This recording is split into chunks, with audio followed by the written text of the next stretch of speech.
मुख्यमंत्री रेखा गुप्ता ने दिल्ली हाट पीतमपुरा में आरडब्ल्यूए को इलेक्ट्रिक हीटर बांटे। उन्होंने कहा कि सरकार की यह पहल न केवल नाइट गार्ड्स को ठंड से राहत देगी, बल्कि खुले में लकड़ी और कोयले जैसे पारंपरिक ईंधन के उपयोग को कम कर वायु प्रदूषण में कमी लाने में सहायक होगी।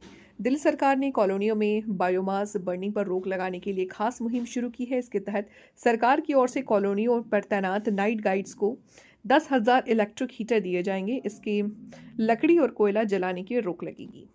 सभी वरिष्ठ जन बैठे हैं और आज आरडब्ल्यूए के प्रतिनिधि के नाते आप सभी लोग यहाँ आए हैं। बड़े हर्ष की अनुभूति है मुझे आप सबसे आज दर्शन पा करके और आप सबसे मिलके। एक बार जोरदार तालियां आप सभी के लिए। साथियों, अभी सिरसा जी ने बताया कि एयर पॉल्यूशन दिल्ली के लिए कितना बड़ा विषय है। दिल्ली की कुछ लीगेसी प्रॉब्लम जो हमें दहेज में मिली है, क्योंकि सालों से 11 साल वाली सरकार भी आके चली गई, कोई समाधान नहीं दे पाई, कोई प्रयास नहीं किया। 15 साल वाली सरकार भी आई और आके चली गई। क्या कुछ एक कोई स्टेप बताए कि क्या किया? वही यमुना की सफाई, वही कूड़े के पहाड़, वही पर्यावरण प्रदूषण, वही टूटी सड़कें, वही स्कूल कॉलेज और अस्पतालों की कमी। आप बताइए कि पिछली सरकारों ने प्रदूषण पे क्या ऐसा काम किया था? कुछ आपको याद नहीं आएगा कि एक कदम भी कोई याद करके बताए तो एक दिमाग में आएगा शायद ऑड इवन। ऑड इवन क्यों याद रहता है हमें?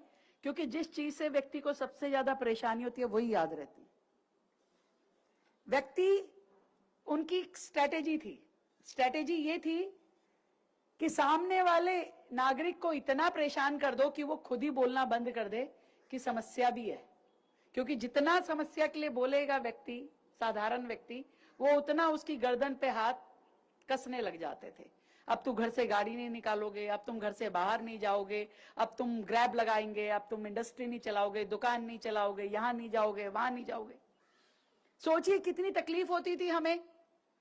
रोज सोचते थे आज कैसे जाएंगे, आज क्या करेंगे। काम करना है, पर क्या लोगों को घरों में बंद करके करना है, तकलीफ में डाल के करना है, इमरजेंसी लगा के करना है? मैं कई बार सोचती हूं, वर्षों से जब बारिश आती है दिल्ली की, क्योंकि अपने अलग अलग सीजन है, बारिश आती है तो वाटर लॉगिंग, हमारे पूरे अखबारों में, न्यूज मीडिया में water logging, water logging, water logging. सालों से हमने देखा मिंटो ब्रिज के नीचे पानी जमा होता था। इस बार जमा हुआ क्या?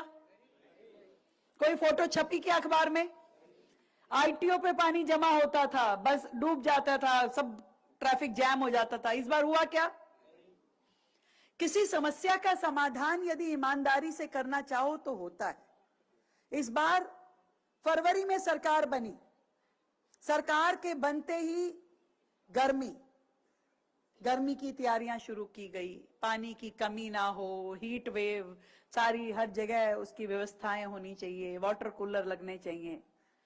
फिर बारिश, तो वाटर लॉगिंग ना हो, नाले ओवरफ्लो ना हो, उससे पहले नालों की सफाई, उससे पहले पूरी दिल्ली को ठीक करना। और मिंटो ब्रिज ना भरे वो तैयारी हमने 4 महीने पहले वहां जाके 3-3 बार मैं खुद गई, हमारे मंत्री गए, हम सब ने, पूरे विभाग ने काम किया, उसका परमानेंट समाधान निकाला, जो कि दिल्ली की लीगेसी प्रॉब्लम थी, 40 सालों से किसी ने समाधान नहीं किया था।